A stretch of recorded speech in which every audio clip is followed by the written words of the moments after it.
Anda kembali menyaksikan Good Morning Jakarta, pemirsa. Rujuk pada dua kejadian masa lalu, flu Spanyol tahun 2018 dan krisis keuangan global tahun 2008, penurunan ekonomi selama pandemi COVID-19 tidak akan terjadi selamanya. Menurut CEO PT Lipo Karawaci Tbk John Riyadi, COVID-19 akan berakhir dan pasca pandemi ekonomi dunia akan melesat. Pertanyaan yaitu, apakah dunia kita ini akan kembali seperti yang dahulu lagi? Atau bahkan mungkin sekarang sudah nggak mungkin kembali seperti yang dulu.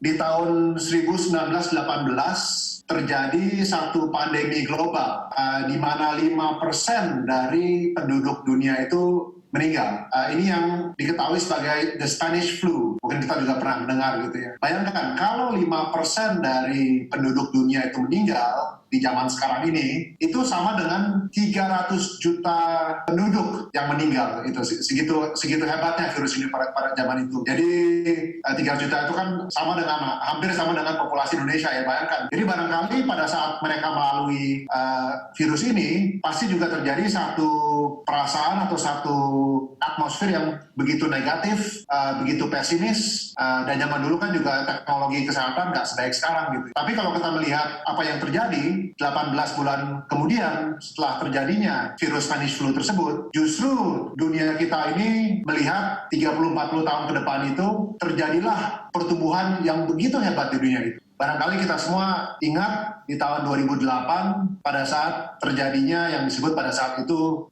Great Financial Crisis ya, yang mulai di Amerika dengan subprime crisis gitu. Pada saat itu cuma di ujung sini nih kita melihat bahwa stock market mengalami penurunan yang sangat drastis, terjadinya kontraksi di dalam pertumbuhan ekonomi dunia dan lain sebagainya. Dan juga di Indonesia pun pada saat itu rupiah melemah dan terjadi gejolak ekonomi yang cukup parah. Tapi kita juga lupa bahwa kalau kita lihat sekarang nih ya tahun 2020 dan kita lihat ke belakang 10 tahun terakhir, sebenarnya setelah krisis itu terjadilah satu pertumbuhan yang luar biasa gitu. Satu yang disebut bull rally yang paling lama dan paling hebat.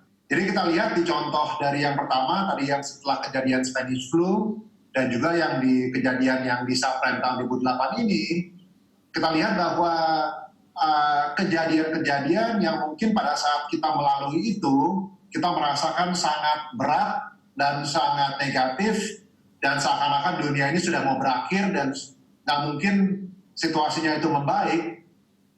Kalau kita take one step back gitu ya, kita melihat bahwa sebenarnya setelah itu terjadilah sebuah progres dan sebuah pertumbuhan yang luar biasa sekali.